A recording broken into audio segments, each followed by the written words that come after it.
What's up everyone, Karue here, and today's the first video of an ongoing series that we're gonna have in 2023 where I help my fellow YouTuber back here, Winston, level up from his 4.5 USTA rating. Before we go into today's lesson and even the series, how I'm gonna structure this, I wanna tell you guys why I'm doing this. I think that, you know, my viewers are a lot of players around this level, 4.5, 4.0, 5.0, whatever you want to call it.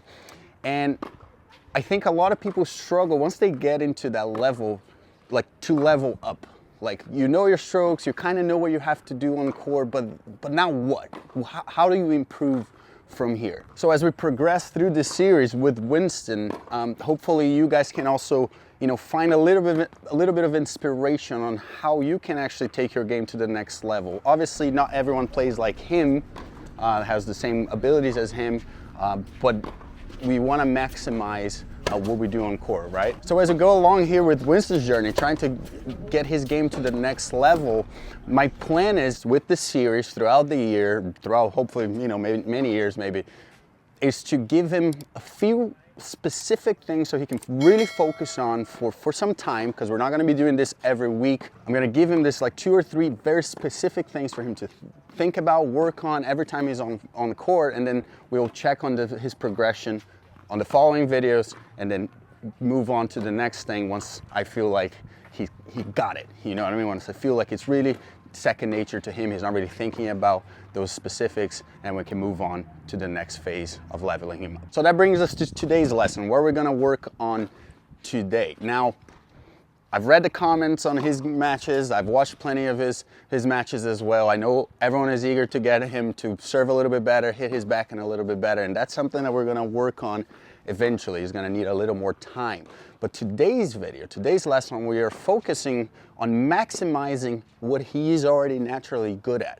I think a lot of players at around this level, they have a couple weapons, they have a couple things they naturally do well, but they're, I think, so worried about like the things that they don't do well, and they're kind of paralyzed by that, they forget to just impose themselves, impose their games, impose their style. So thinking about today's theme, which is maximizing his strengths, we're gonna focus on 2 things. One, I wanna create like a clear game plan for him to dominate the points a bit more with the forehand. He has a good forehand, hit some great shots off that side when I watch his matches, but they're one-offs. He's not really hitting them that often, kind of like telling a story, like, hey, don't hit to my forehand, don't let that ball short because I'm going to attack you off the forehand side.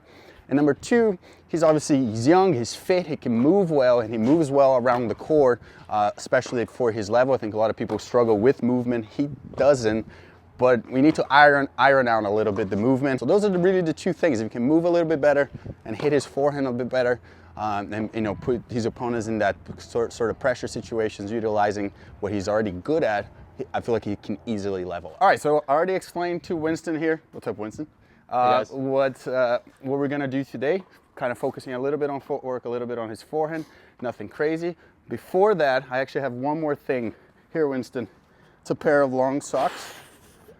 This is gonna give him already, it's brand new, never used. He's gonna give him already 10 miles per hour on his serve. Like, we don't even have to worry about.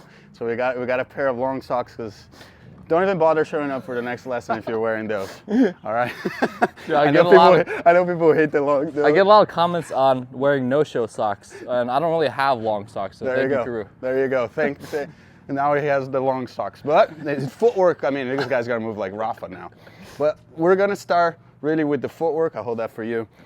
They're gonna rally a little bit. The main thing, you know, I watch a lot of his matches. I'll overlay with some video here. The main thing is, like, he moves well, he does the split steps well, but you're often get very stuck on the ground. It's like you're walking around with like anvils on your feet, right? Yeah. You're a light guy, you're a strong guy, you should feel like you're moving a little bit more flowy, right? Like, let me hit a couple. But basically what I see sometimes, like, you're hitting, it's like you're split step, but then it takes you forever to like sort of like get out of that. Obviously I'm exaggerating a little bit, but like, I'm heavy. It's like it's heavy instead of like, boom, I move, you see?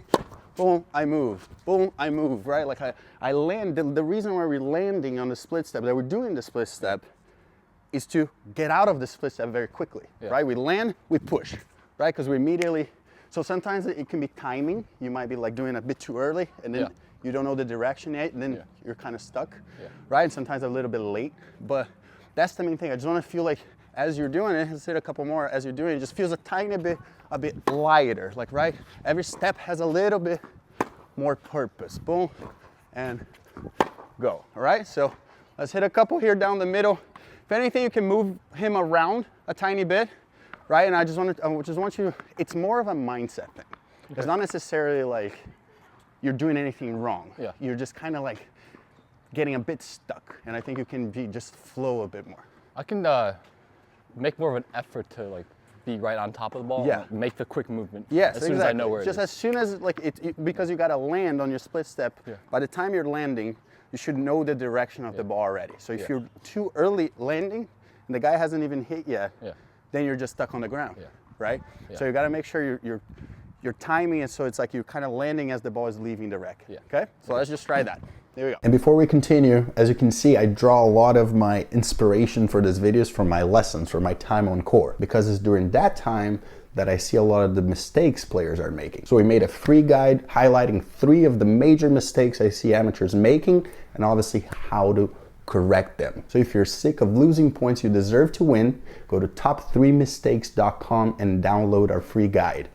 Again, top3mistakes.com. Just put your email, download the free guide. It's going to help a lot. We put a lot of work into this, and I think you're gonna like it. And now let's go back to the video.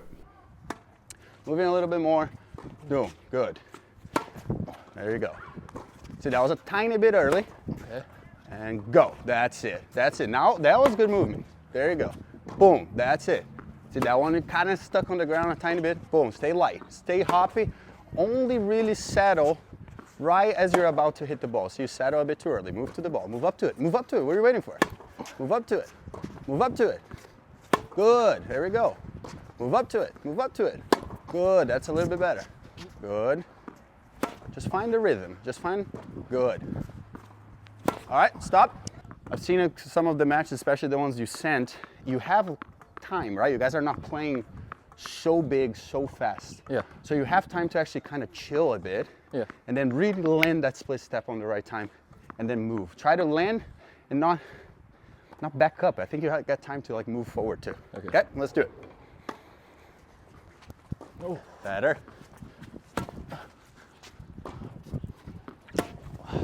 Good, split, good. That was a bit early. There we go, ready and good, that's it. That was perfect. Good. Dude, that one you forgot to split. And split, there you go. Good, perfect. You have to like really pay attention. The ball, your ball is traveling there, like travels there. He's about to hit. You got to find that cue, right? He's about to hit the ball.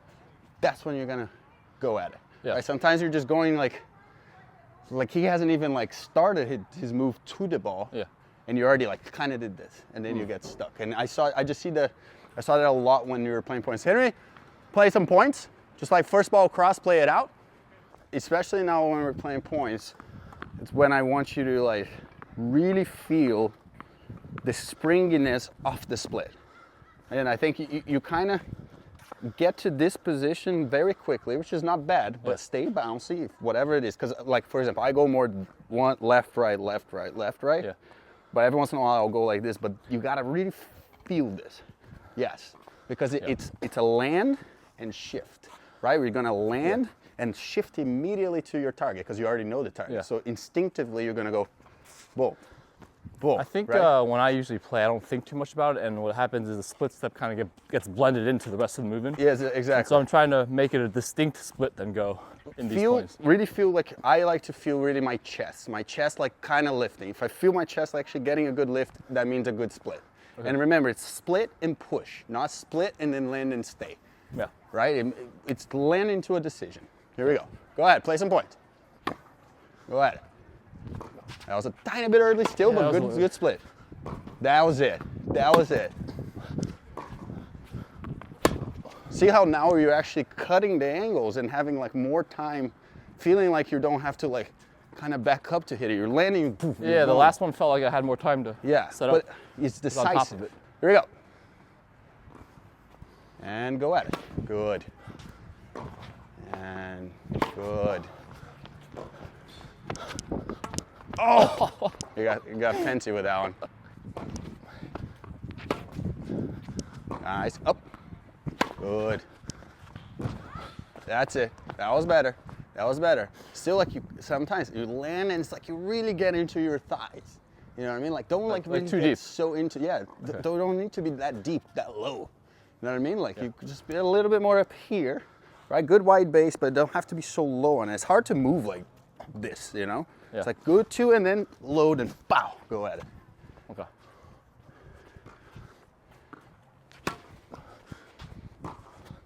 That's better. That's better. That's it.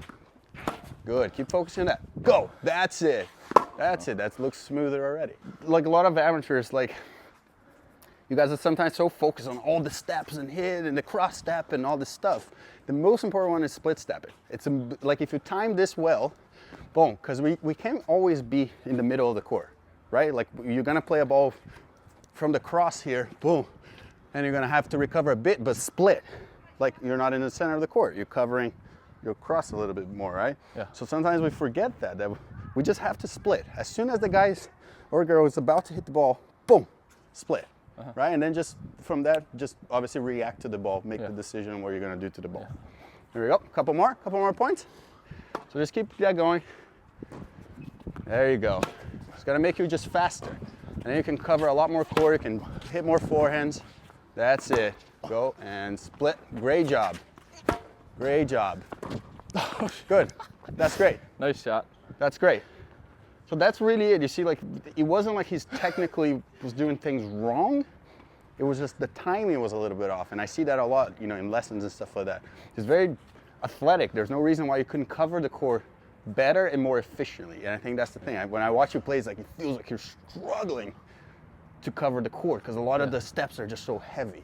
Yeah. Instead of like, make each step count. So that's about it.